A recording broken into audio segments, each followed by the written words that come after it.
안녕하세요. 해외 시선은 세계인들의 소식과 반응을 알려드립니다.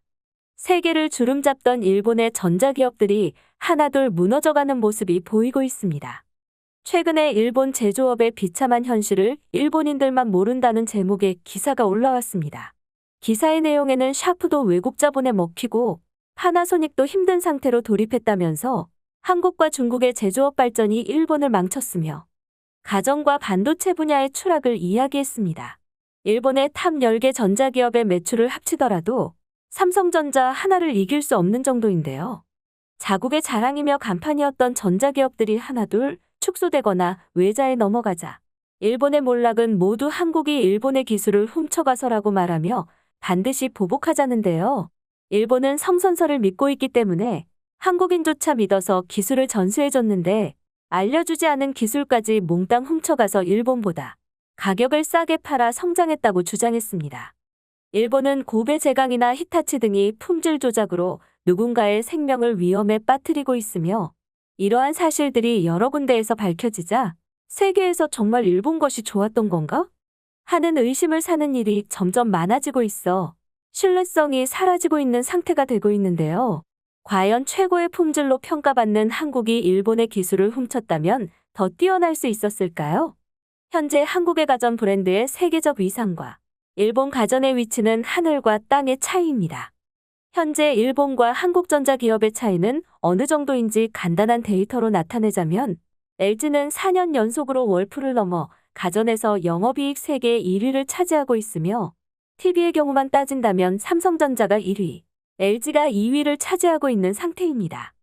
삼성은 31.9%, LG는 16.5%로 둘이 합쳐 거의 TV 시장의 절반을 차지한 셈이며 삼성전자의 매출에는 반도체의 파이가 많은데 반도체 특허가 압도적 세계 1위라고 합니다. 매출은 대만의 TSMC가 더 높은 상태이지만 특허는 삼성이 2배 많은 3만 개 정도입니다. 반면 일본은 이전에는 재패니즈 넘버원으로서 세계의 칭찬을 받았던 제조 강국이었지만 최근에는 중국, 한국, 대만 등의 눈부신 성장으로 그 지위에서 쫓겨났습니다. 특히 미래를 책임질 첨단 산업 분야에서의 뒤처져 있음은 격차가 너무 심한 상태인데요. 소니, 히타치, 도시바, 파나소닉, 샤프 등의 현재는 일명 일장기 산업의 몰락이라고 표현하기도 합니다. 90년까지 일본 제조업은 하늘을 나는 새를 떨어뜨릴 기세라는 말이 딱이었는데요.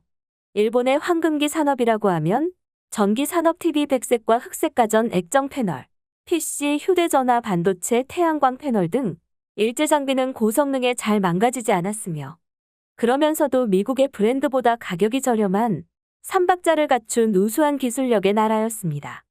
하지만 일본의 기업들은 미래의 필수 품목인 첨단 제조 산업에는 완전히 멀어져 있는 상태이며 특히 기사에서 언급한 것처럼 반도체 분야에서 완패하고 있는 상황으로 국가 경쟁력이 없습니다. 일본 생활가전 기업들은 유의미한 지표 없이 그저 자국의 인구발을 통한 매수로 연명하고 있었고 이제는 자국민들마저 일본 제품의 품질과 기술을 원하지 않는 상태까지 오고야 말았던 것입니다. 고품질과 기술력 디자인을 따진다면 한국의 브랜드, 저렴한 상품이라면 중국의 제품이 있기 때문입니다.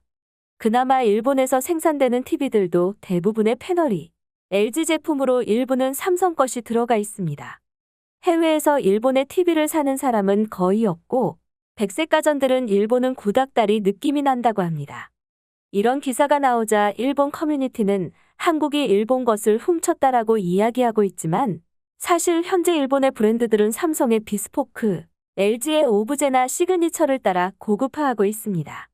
이제는 오히려 일본이 한국을 쫓아오는 형국이라 한국이 일본을 훔쳤다는 말은 설득력이 없어졌습니다.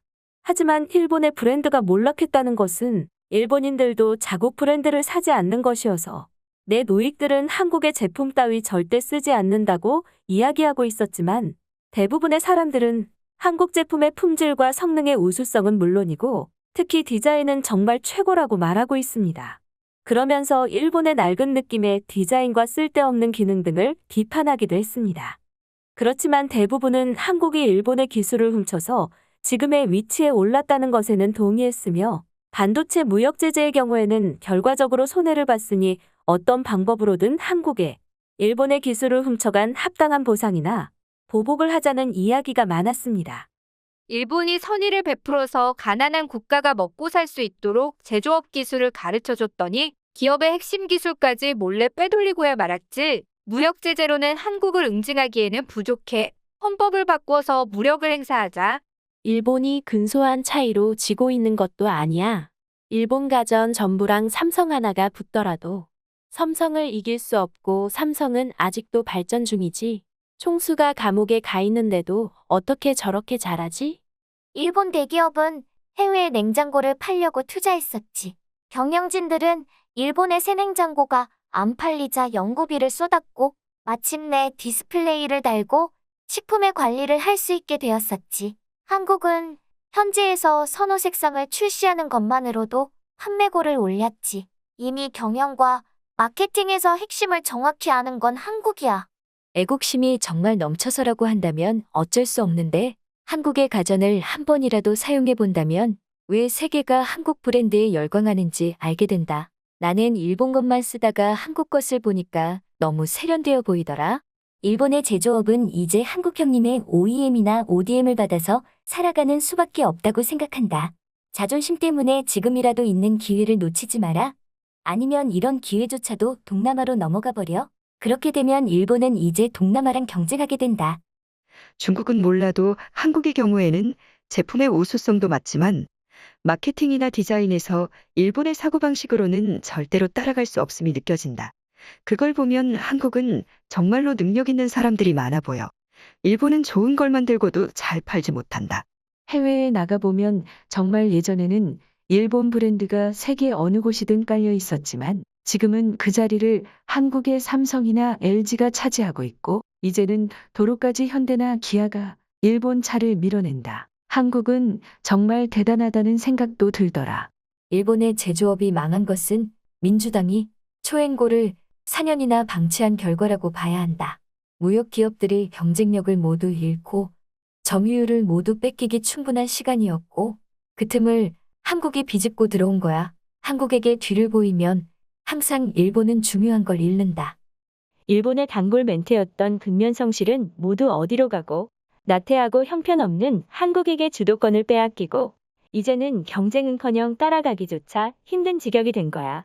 한국과 중국에 이미 기술에서 진다는 걸 인정해야 해. 그렇다면 이제 개선책은 두 가지가 남아있다. 중국보다 싸게 팔거나 한국보다 고급화를 하는 것뿐이지. 하지만 둘 다 일본에서는 너무 어려워 보인다. 1990년 같은 가격이라면 품질은 일제가 세계 제일. 2000년 소형화 기술과 안전 성능이라면 일제가 세계 제일. 2010년 외국 제품의 부품은 일제가 많다. 2020년 일본에는 사계절이 있고 수돗물을 마실 수 있다. 2030년 일본인의 인건비는 세계에서 제일 싸다. 일본은 어차피 모두 튀김 가게를 하게 되어 있는데 기업들이 잘나고 못나고가 무슨 큰 상관이 있냐. 아니지, 튀김집의 평수를 정하는 것은 잘 나갔던 기업 출신의 사장이겠네. 아베와 스가와 자민당 최악의 부패 정치 9년이었다. 경제정책 실패의 외교는 전멸 통계 위장의 공문서 변조로 벅집하게 국내에서도 외국인 이민과 수도 사업을 외국에 매각하면서 매국했지. 일본이 나아지기를 바란다면 정치를 바꿔야 해. 예전부터 들어오던 일본의 브랜드들은 이제는 외국에 팔리거나 도산하기도 하는 경우가 많습니다. 그리고 그 자리를 한국의 기업들이 차지하고 있다니 너무나 좋은 흐름이 아닐 수가 없는데요. 가까이 있는 일본은 확실히 한때 세계 최고의 품질과 기술력을 가지고 있었다고 생각합니다. 그런 일본조차 이렇게 나락으로 떨어지는 일도 생기니 한국은 일본처럼 되지 않기 위해 노력해야겠습니다. 해외 시선은 여러분의 구독과 좋아요에 힘을 냅니다. 앞으로도 많은 시청 부탁드립니다. 감사합니다.